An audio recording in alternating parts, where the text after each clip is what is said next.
Alright guys, this is another entertainment video, different from my wrestling and other ones. This one, pretty much one I thought of, I think like a few days ago. I just didn't have time to get to it.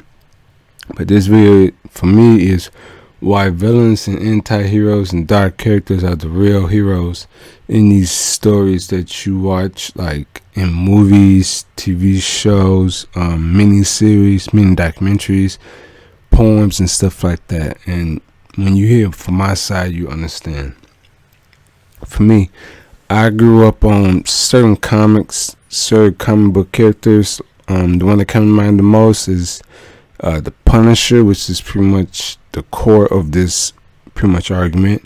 Judge Dredd, the Crow, Eric Draven, Blade, Spawn, and a few others, but those men right there are pretty much, for me, the backbone of what a real hero, quote unquote, is. Because the heroes you read in these comics, like Superman, Batman, Wonder Woman, now them, they always come out on top. They always come out as being the victor, and always being beloved.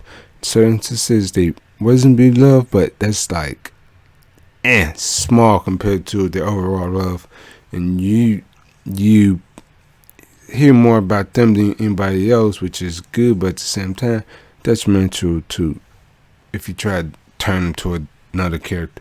Whereas the characters I listed, they once were good, they once did things to have a good life, a better life than what they had before, with the exception being Al Simmons' Spawn, where he was killing people because he was a CIA agent, and Frank Castle because he was also in the military and he was killing people. But those two men right there, they had a little bit of redemption. No, not redemption. Of those two, Spawn and Punisher. Punisher had more of a redemption than Spawn because he actually left the life and put that behind him. But when the mob, I believe it was the mob, or in the comics, they said it was the Avengers, and it's like certain one-off comics that Avengers killed his family. That's when he went back to kill him, because that's all he knew and that's all he could do to avenge his family. For me, it's like when you was in high school and they was teaching about how to develop a character and how to do this and that, and you gotta have a moment in a character's life where they been at the bottom, they've been defeated, they've been put down, and yet they keep coming back, sometimes to help the good people and sometimes to not help the good people, but also take out the nucleus of their issue. Like the Punisher, I'm keep bringing him up because it's kind of true. With the Punisher, it is widely known he doesn't have any enemies or villains, whatever, that reoccur, because he kills them all. For the most part, in certain circles, sorry for saying that over and over, he is the perfect hero because he gets rid of the underbelly, the crime lords, the evil monsters, because he doesn't arrest them. He doesn't put it onto the city, the police department to handle it, which might be like understaffed, underfunded, stuff like that, compared to like Spider-Man, who is always wrapping up people, beating them up, and leaving them at the hospital or the police department. Or whereas since those guys don't have like insurance and stuff, that's gonna pretty much put the hospital in the red, and see that kind of effect. Whereas with the Punisher, he kills his victim, he kills his enemies, and all you have to do is bury him. He's not doing anything else that somebody who's in his shoes would do. Blade, from what I read, when they changed his origin to match the Wesley Snipes, he was a day walker because his mom was a regular woman. and his father was a vampire, so he's a half-breed. He can walk during the daytime, stuff like that. But he never went after regular human beings unless it was like familiars, or in other terms, henchmen for the vampires and stuff like that. So he had his down because he's a daywalker and he can never be normal. But at the same time, he only goes after vampires and familiars while leaving regular people alone. And sometimes he helps people, so that's a plus right there as well. He's getting rid of the enemy that goes around killing people that spawn more vampires and stuff like that. From there, the Crow, Eric Draven, he pretty much died while his fiance was getting raped, and he came back and he killed the people who killed him and his fiance.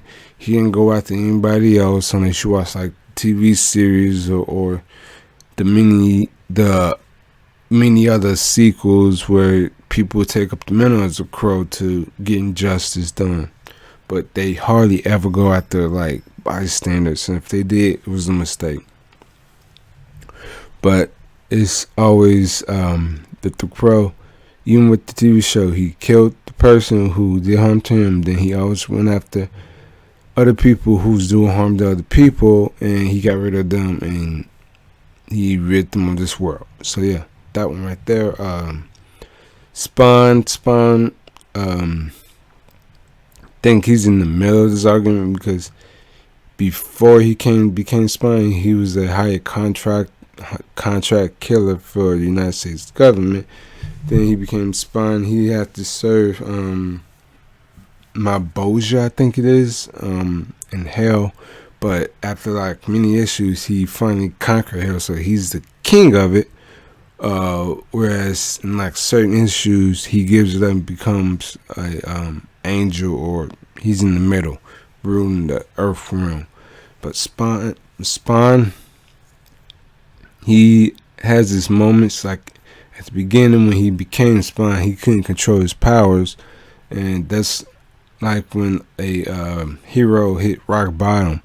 He was starting to learn how to control his powers and stuff like that. And after a while, his powers just pretty much working on their own, because it became second nature to him with the power, with the suit, the powers and everything. That's like a perfect character to me. Just got wrap it up a little bit more. Judge Dredd, he's a clone of the highest judge, and he pretty much is a sympathetic character in a way, as he only gets like, I think like 2, maybe 30 minutes of sleep, then he's back on the road, back on the streets, stopping crimes and stuff like that. And in a way, you can sympathize with him, because he was only cloned to do a certain thing, and no matter the issue, even if it's good or bad, he was going to continue doing the thing that he was cloned and programmed to do. So that way, I sympathize with him, because he doesn't know anything else, just to upstand the law and just kill people if need to.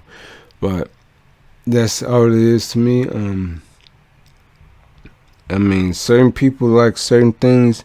The characters I like have tragic backstories and stuff like that, because I don't like the cookie cutter good guy, don't do anything wrong, Mr. Perfect. I like characters that got rough edges, has a chip on the shoulder, and you can actually sympathize with their motivation instead of just the status quo, blah blah blah, like Superman. But yeah, that's what I have to say, man. This is a quick video, because there's not much else I can say about it. But if you like this, share, like, comment in the description, share this on social media wherever you want to, and enjoy your night.